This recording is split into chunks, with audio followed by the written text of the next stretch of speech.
استنى يا حاتم. في ايه؟ العربية اللي هناك دي شكلها مش مطمني. ايه ده؟ ايه يا ابني في ايه؟ الراجل اللي واقف هناك ده واحد من اللي كانوا خاطفيني. ياسمين.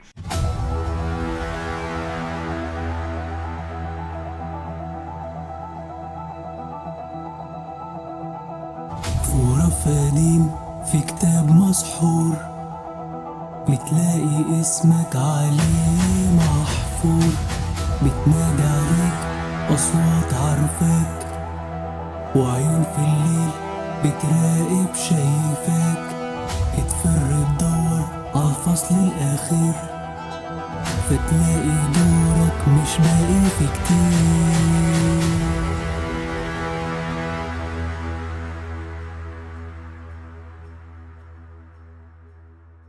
انت رايح فين يا حاتم؟ سيبني يا سردين، سيبني، انا مش هستنى لما ياسمين تتعملني تاني. بس يا حاتم اقف. انت بتقول ايه؟ هتعمل ايه يعني؟ هتضربهم وتنقذ الاميرة؟ انت فاكر نفسك ايه؟ يلا يا حاتم نمشي من هنا. ياسمين يا سردينة. يلا يا حاتم يلا. مفيش حد جوه هنا. ماشي، نستنى شوية، مفيش مشكلة. أصل أكيد يعني هيرجعوا عشان القمر ده. ولا انتي ايه رأيك يا حلوة؟ ولا يكون الواد ما ورثش الشهامة من أبوه ويسيب البنت البريئة دي لشوية الوحوش دول؟ ليه؟ ايه ده يا حاتم؟ ما تفرجش الناس علينا. ياسمين بتضيع مني يا سردينة. ايه ده يا حاتم؟ زي ما يكون مكتوب عليا اعيش بقية عمري في الكابوس ده. كل ما اطمن على حد فيكم الاقي التاني بيروح مني. ياسمين والدكتور امين لو حصل لهم حاجه انا مش هسامح نفسي يا سردين. انا شفت الدكتور امين. شفته فين؟ كان مخطوف في نفس المكان اللي كنت فيه. طيب طمني، هو هرب معاك؟ ما ترد يا ابني، هو كويس. الدكتور امين اتقتل يا حاتم. اتقتل ازاي؟ اتقتل ازاي يا سردين؟ واحنا بنحاول نهرب، وبعد ما خلاص كنا طلعنا بره وبنجري ضربوا علينا نار. ببص ورايا وانا بجري لقيته واقع على الارض وسايح في دمه. اترعبت وفضلت اجري وانا مش عارف رايح على فين. انا اسف يا حاتم، ما كانش في حاجه في ايدي اعملها عشان اساعده. ده كان اخر حد ليا في الدنيا من ريحه ابويا. الناس دي يا حاتم مش بس قتلوا الدكتور امين، دول كمان قتلوا ابوك وامك. قتل ابويا؟ قتل ابويا ازاي انا يا سردينه؟ ما ابويا وامي ماتوا في حادثه. ماتوا في حادثه.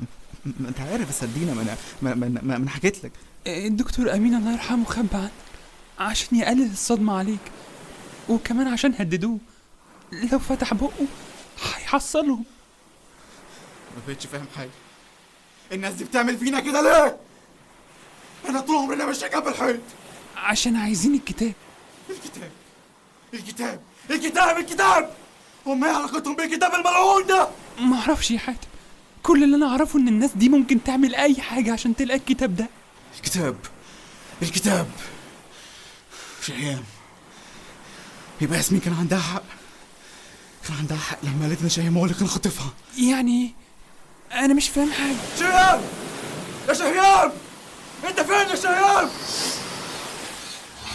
سيد حاتم، ياسمين اختفت من بعد البشر من جديد، وهذه المرة اختفت برفقة أختها وفتاة أخرى تدعى هند. وانت جاي ليه بقى المرة دي؟ عشان تخفي سردينة؟ ولا تكون عايز تخفينا أنا؟ ما هذا الحديث سيد حاتم؟ ما هذا الحديث إن أنت السبب في كل اللي بيحصل لنا ده يا شهيام. ياسمين كان عندها حق. ما هو أصل أول حد بلغني إن ياسمين اختفت كان أنت، وأول حد بلغني إنها رجعت برضه كان أنت. ويوم ما كانت العربية هتخبطنا خفتنا، ويوم ما كنت بهرب أنا وياسمين في العربية برضه خفتنا. بس قبل ما يتخطف سردينة قلت لك اخفينا، قلت لي لا أستطيع سيد الزفت. أصل يعني بالعقل كده مين غيرك يقدر يخفي بني آدم من عالم البشر؟ يا سيد شهيام، في الأول ظهرت لي وتقول لي تحت أمرك وأنا صدق. أصل كل ما حياتي تبقى في خطر تلحقني. لا برافو، أنا مش بعيد يكون الراجل اللي عمال يخطف فينا ده ضحية يا عيني من ضحاياك، وتكون أنت البعبع اللي مدورها. حاتم ايه ده بس يا حاتم؟ لطالما كانت قبضتي تدق أعناق الكثيرون إن نبس أحدهم ببنت شفة لي ما كان ليكمل كلمته. ما الذي يجعلني أصبر على سماع هذا الكلام منك؟ هتعمل ايه يعني؟ هتاخد روحي؟ ما بياخدش الروح غير اللي خالقها. انا مش خايف منك. لا يجب عليك أن تخشاني سيد حاتم. نحن في حرب، ولكننا لسنا أعداء. يقف كل منا في جانب.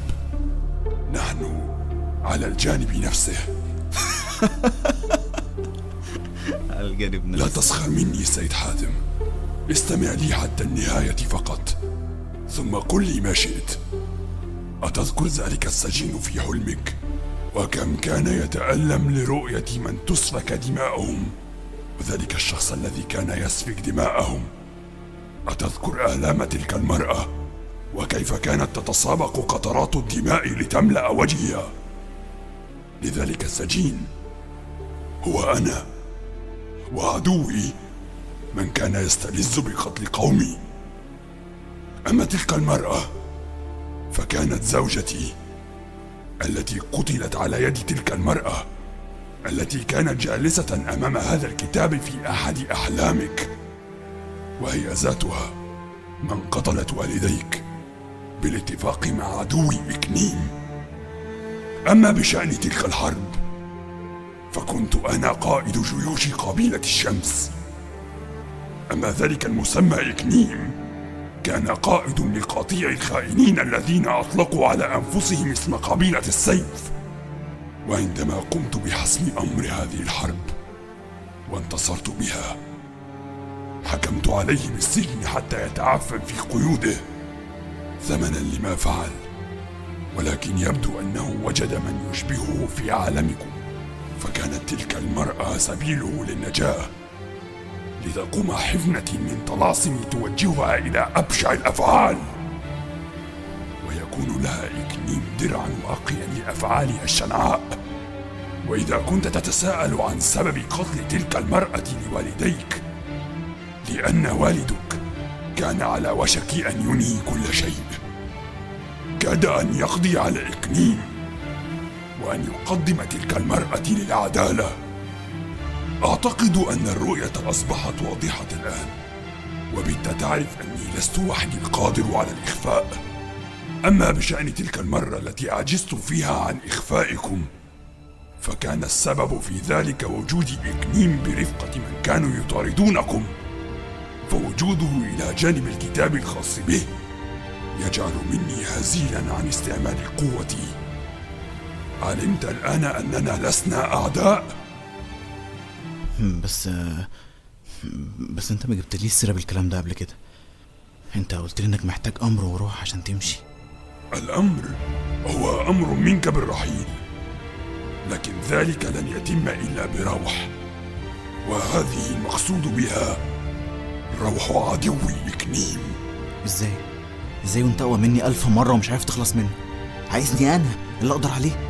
أنا عاجز حقا، ولكنك بالفعل تستطيع، لأنك تملك ما لا أملك، وحتى إن ملكته لا يمكنني استخدامه. ايه اللي انا املكه ده؟ انا مش فاهم حاجة. الكتاب سيد حاتم. الكتاب تاني؟ ما انت عارف ان الكتاب مختفي من اول يوم جيت لنا فيه. حاتم، الكتاب الملعون ده يا حاتم، هو السبب في كل اللي احنا فيه. حاتم الكتاب معايا. ايه؟ معاك ازاي؟ طول الوقت ده كان مع علياء، وما كانتش تعرف انه مهم قوي كده، ولما عرفت اهميته اديتهولي وانا ماشي. الآن يا سيد حاتم يمكنك البدء في استعادة حياتك. طيب وانا هستخدم الكتاب ده ازاي برضو؟ انا مش فاهم في اي حاجة. سأفتح لك الآن بوابة لتذهب منها لإنقاذ أحبائك، ولتقوم بإنهاء هذه الحرب للأبد. طيب وانا هعمل كده ازاي برضو؟ سأكون بجوارك بالداخل لحمايتك مما يمكن أذيتك، وسأكون دليلك أيضا. كل ما أريدك أن تفعله هو قراءة تلك العزيمة في الصفحة 22 عندما يحين الوقت المناسب. شيء أخير سيد حاتم، الانتصار في هذه الحرب ليس بالشيء الهين، فيجب أن تكون حذرا. خلي بالك من نفسك يا سردينة. يعني ايه؟ هو انا مش جاي معاك؟ اسمع يا سردينة، انا ما بقاش عندي حاجة اخسرها غيرك، ومش مستعد اخسرك انت كمان. ما تقلقش، انا هدخل اجيبهم وارجع، لان لو حصل لهم حاجة انا هتعذب مرة، بس لو جيت معايا وحصل لك انت حاجة العذاب هيكون الضعف. وما فكرتش لو حصل لك انت حاجة انا هبقى اعمل ازاي يا حاتم؟ يجب أن ننطلق الآن يا سيد حاتم، فلم يتبقى إلا لحظات على غلق البوابة. خلي بالك من نفسك يا سردينة.